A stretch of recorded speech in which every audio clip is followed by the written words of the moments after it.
Kakasa ka ba sa isang activity kung saan kailangan mong kumapit, maglambitin, at hindi matakot mahulog?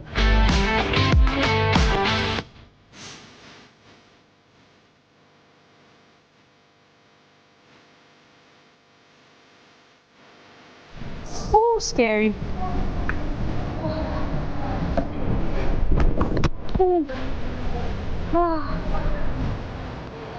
Hello mga kada!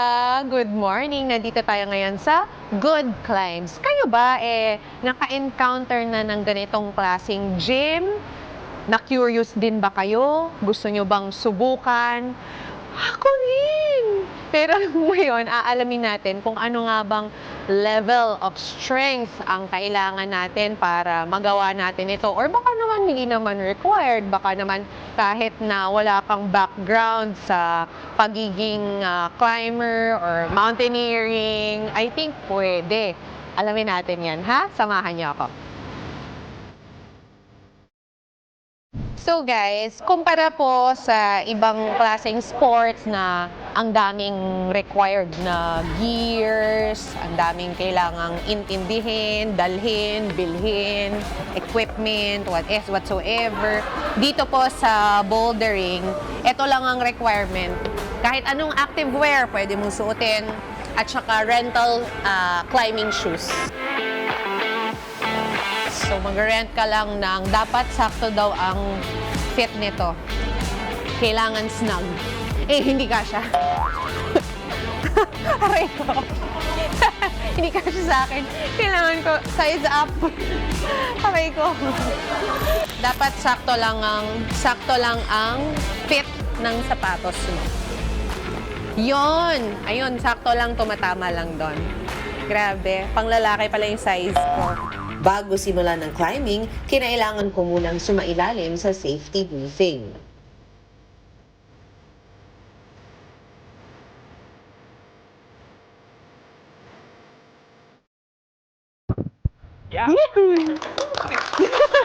Ayun, so sinubukan natin umakyat na dun sa V0 kung saan yung pinakamadaling route paakyat. Kasi kailangan nating practicein kung paano mahulog ng tama.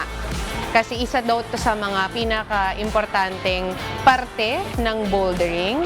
Kasama po talaga ang paghulog. Maraming paghulog. But, when you fall, it doesn't mean you failed.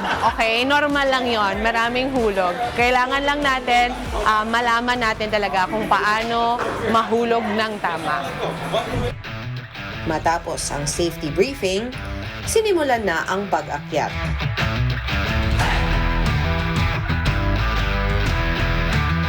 To know more about bouldering, makakasama natin today si Mr. Jeffrey Tang, one of the owners and manager po ng Good Climbs. Hello! Hello, Kada. Nice to Ayan. meet you. Welcome to Good Climbs. Okay, una sa lahat, ano muna ang pinagkaiba ng bouldering sa wall climbing?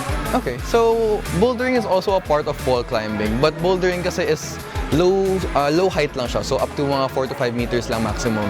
So when you jump, wala ka ng rope kasi you land on these soft mats. So hindi naman siya injury prone kasi pag nagland ka, malambot dito. Sobrang lambot. So importante din talaga na padded Yes. yung gym floor. Yes.